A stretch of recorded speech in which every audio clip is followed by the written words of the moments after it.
Sir Pawan Kalyan గారు జనసేన ఆవిర్భావ సభలో తమిళనాడు సీఎం స్టాలిన్ గారికి ఒక కౌంటర్ అయితే వేశారు సార్. అంటే వాళ్ళు హిందీ వ్యతిరేక ఉద్యమం ఒకటి చేస్తున్నారు కదా! మీరు మరి హిందీ మీ తమిళ సినిమాలను హిందీలో డబ్ ఎందుకు చేస్తున్నారు? అక్కడి నుంచి మీకు మనీ కావాలి గానీ హిందీ భాష వర్కర్స్‌కేమో బీహార్ నుంచి తెప్పించుకుంటారు గానీ వాళ్ళతో పని చేయించుకుంటారు గానీ వాళ్ళ భాష వద్దా? అంటూ ఈ రకంగా అయితే కామెంట్స్ అయితే చేశారు సార్. మరి ఈ కామెంట్స్‌ని మీరే విధంగా చూస్తారు సార్? అంటే పవన్ కళ్యాణ్ ఏలిన వారి అభిప్రాయాలు చెప్పే ప్రయత్నం చేస్తున్నాడు. హ్మ్. బీహార్ నుంచి పని వాళ్ళని ఎవరు తెచ్చుకోవట్లేదండి, వాళ్ళే వస్తున్నారు. ఓకే. వలసలు వస్తున్నారా లేకపోతే తెప్పించుకుంటున్నారా అనేది ఆయన ఒకసారి పరిశీలిస్తే రోడ్డు మీదకి వెళ్ళి తెలుస్తుంది. రాజకీయాల్లో ఉన్నాడు ఆయన. రాజకీయాల్లో ఉన్నవాళ్ళు గ్రౌండ్ రియాలిటీ తెలుసుకుని మాట్లాడాలి. గ్రౌండ్ రియాలిటీ ఏంటంటే వలసలు విపరీతంగా ఉన్నాయి అన్ని ప్రాంతాల నుంచి. నేపాల్ నుంచి కూడా ఉన్నాయి వలసలు. బీహార్ ఒకటే కాదు, బెంగాల్ నుంచి ఉన్నాయి. బెంగాల్ నుంచి వస్తున్న, బంగ్లాదేశ్ నుంచి వస్తున్న వాళ్ళు నెమ్మదిగా ఇటువైపు కూడా వచ్చేస్తున్నారు వాళ్ళు. అలాగే హైదరాబాద్లో రోహింగ్యాల సమస్యని ఈ మధ్య కాలంలోనే చూసాం మనం. ఇలా రకరకాల పద్ధతుల్లో రకరకాల ప్రాంతాల నుంచి అన్ని రకాల వాళ్ళు వస్తున్నారు.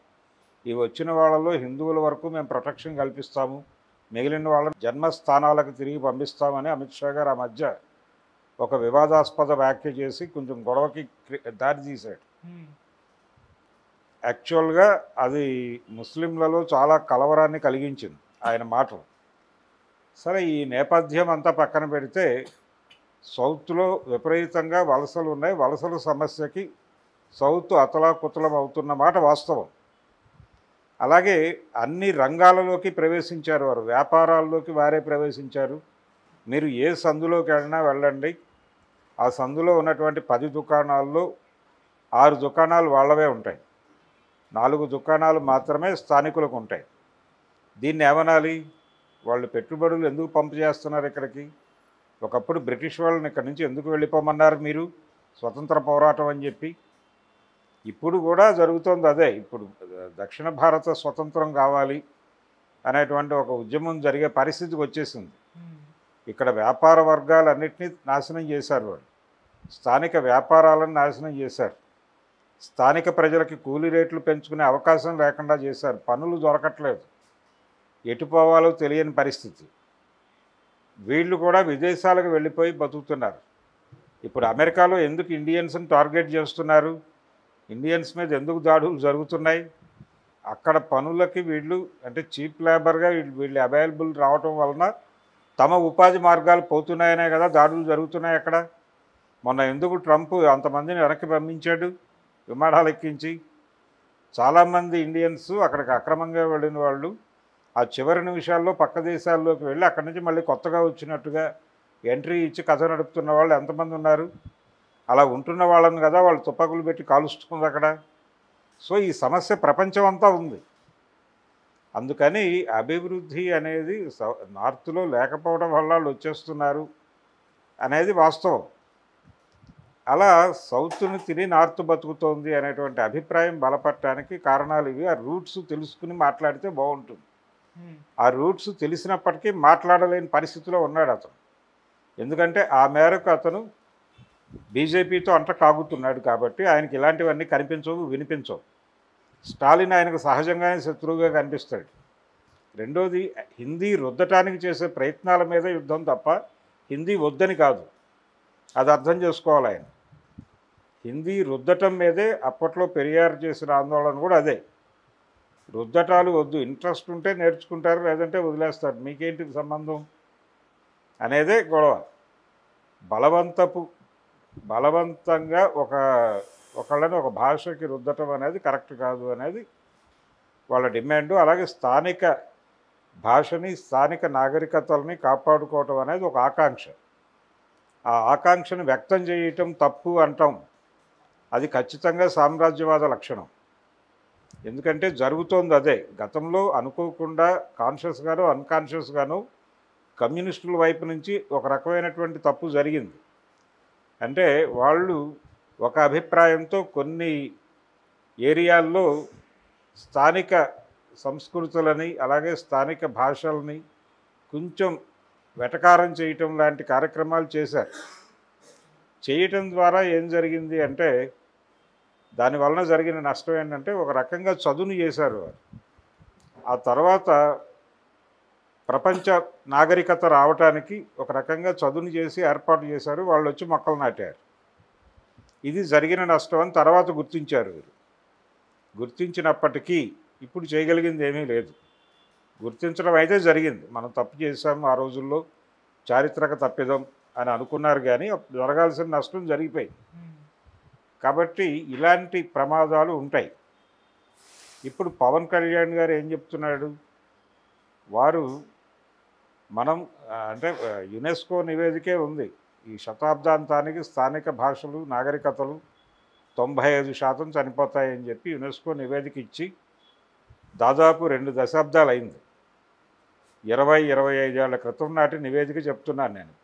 కాబట్టి అది తొందరగా జరగాలని కోరుకుంటున్నారు. తమిళనాడు ఆకాంక్ష వాళ్ళ భాషని, వాళ్ళ సంస్కృతిని కాపాడుకోవడం కోసం చేస్తున్న ప్రయత్నం. మీరు ఎలాగైతే సనాతన ధర్మం అంటున్నారో అలాగే వాళ్ళు కూడా వాళ్ళ సనాతనాన్ని కాపాడుకునే ప్రయత్నం వాళ్ళు చేస్తున్నారు. మీరు వాళ్ళ మీద దాడి చేస్తారంటే అలాగా, పైగా దాన్ని సినిమాతో ముడిపెట్టి మీ సినిమాలు హిందీలో డబ్ చేయకండి అంటే ఏముంటుంది? ఎవరు డబ్ చేస్తారు? అక్కడ కంటెంట్ బాగుంటే వెళ్ళిపోతుంది ఎక్కడికైనా. ఎందుకు మీ సినిమాలు ఎందుకు వెళ్తున్నాయి? వాళ్ళ సినిమాలు కూడా వెళ్ళాయి కదా గతంలో, ఇప్పటికీ వెళ్తున్నాయి కదా. భాగ్యరాజా కథలు ఎన్ని హిందీలో హిట్ అవ్వలేదు? అమితాబ్ లాంటి వాడికి కష్టకాలంలో హిట్లు ఇచ్చింది వాళ్ళే కదా. అందుకని సినిమాకి, కళారూపాలకి అక్కడ జరుగుతున్నటువంటి ప్రస్తుతం స్టాలిన్ చేస్తున్నటువంటి ఆందోళనకి లింక్ పెట్టి మాట్లాడటం అనేది జనాల్ని కన్ఫ్యూజ్ చేయటం కోసం పవన్ కళ్యాణ్ చేసిన ప్రయత్నం. ఈ టోటల్ ఐడియాలజీ ఆయనకి ఢిల్లీ నుంచి ఇంపోర్ట్ అయింది, ఆయన మెదడులోకి ఇంపోర్ట్ అయ్యి మీరు కూడా మెడ్రాస్ వెళ్ళకండి, మెడ్రాస్ని బ్యాన్ చేయండి. మీరు హిందీ తమిళ సినిమాలు మీకెందుకు? తమిళంలో మీ సినిమాలు ఎందుకు పంపిస్తున్నారు? మీ సినిమాలు మెడ్రాస్లో ఆడాలని ఎందుకు కోరుకుంటున్నారు? తమిళనాడులో పవన్ కళ్యాణ్, చిరంజీవి తదితర సినిమాలన్నీ గెంటేయండి అక్కడి నుంచి. కొణిదెల బ్రదర్స్ని బాయ్కాట్ చేయండి తమిళనాడు నుంచి. ఏమిటి పరిస్థితి? వీళ్ళు బతికింది అక్కడే కదా, వీళ్ళు జీవితాలు వెతుక్కుంది అక్కడే కదా. వీళ్ళు ఇప్పుడు కొత్తగా తమిళనాడు మీద దాడి చేస్తే ఎలాగా? వాళ్ళ డిమాండ్ ఏమిటి? స్టాలిన్ డిమాండ్. ఆయనేమి హిందీని వద్దనో మరొకటో అనటం లేదు, పెరియార్ కూడా అనలేదు ఆ మాట. బలవంతంగా రుద్దటం మాత్రమే తప్పునైనా మాది ప్రధానము, తమిళ్ ప్రధానంగా మిగిలిన వ్యవస్థ అంతా నడవవలను అనేది వాళ్ళ నిబంధన. ఆ నిబంధన పాటించటం లేదు, మనకి మన భాష పట్ల గౌరవం లేదు అని చెప్పి తెలుగు భాష నాశనం కావడానికి తెలుగు వాళ్ళల్లో ఉన్నటువంటి ఈ స్పిరిట్లేమే కారణం అని చెప్పి చాలామంది మాట్లాడారుగా. తమిళనాడు వాళ్ళకు ఉన్నటువంటి ఇది మనకు లేదు. వాళ్ళది అంటే ఇక్కడ లాంగ్వేజ్కి సంబంధించినటువంటి ఒక పాత గొడవ ఒకటి ఉంది. అంటే ఏమిటి అంటే ఒక రకంగా లోకల్ లాంగ్వేజ్గా దీనికి గౌరవం దక్కటం లేదు తెలుగుకి అనేది చాలామంది ఇబ్బంది పడ్డారు తెలుగు పండితులు. ప్రపంచ తెలుగు మహాసభల్లో ఆందోళన వ్యక్తం చేశారు. తమిళనాడుకి, తమిళ భాషకి దక్కినటువంటి గౌరవం తెలుగుకి దక్కడం లేదంటే ఇదే కారణం. మీరు పరాయి వారి ముందు మీరు తల దించటం వలన జరుగుతున్నటువంటి ప్రమాదం ఇది. మీ ఆత్మగౌరవాన్ని మీరు నిలబెట్టుకుంటూ అవతల వాళ్ళతో సమాన స్థాయిలో మీరు నెగోషియేషన్స్ చేయవలను. తెలుగుదేశం అని ఎందుకు పెట్టాడు ఎన్టీ రామారావు? తన పార్టీకి పేరు తెలుగు ప్రైడ్ని నిలబెట్టడం కోసమే. అలాగే తెలుగువారి ఆత్మగౌరవం అని ఎందుకు మాట్లాడాడు ఆయన? అది కూడా తెలుగు ప్రైడ్ని నిలబెట్టడం కోసం. తెలుగు ప్రైడ్ని ఢిల్లీ పార్టీలు పట్టించుకోవడం లేదు. ఢిల్లీ పార్టీలు స్థానిక నాగరికతల్ని, సంస్కృతుల్ని నాశనం చేస్తున్నాయి అనే స్పిరిట్ నుంచి పుట్టినటువంటి పార్టీ తెలుగుదేశం. ఆ పార్టీ ఇప్పుడు టోటల్గా వ్యతిరేకమైనటువంటి స్టాండ్తో ఉంది. సనాతన ధర్మం అని చెప్పేటువంటి పవన్ కళ్యాణ్ గారు కూడా టోటల్గా ఆ స్టాండ్లోనే ఉన్నాడు. వీళ్ళందరితో ఈ మాటలు మాట్లాడిస్తున్నది ఎన్డీఏ. ఎన్డీఏని నడిపిస్తున్నటువంటి భారతీయ జనతా పార్టీ ఏమి అభిప్రాయపడుతోందో ఆ అభిప్రాయాలు మాత్రమే వీళ్ళు మాట్లాడతారు.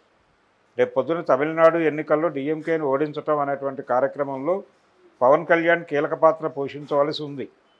అందుకనే ఆయన నిన్న తమిళ ప్రస్తావన చేశాడు. అలాగే సుబ్రహ్మణ్య భారతికి ఆయన నివాళులు అర్పించాడు వేదిక మీద. కానీ సుబ్రహ్మణ్య స్వామి ఆయన స్పిరిట్ని మాత్రం చంపేస్తాడు. సుబ్రహ్మణ్య భారతి స్పిరిట్ని చంపేయటం అనేది ప్రోగ్రాం.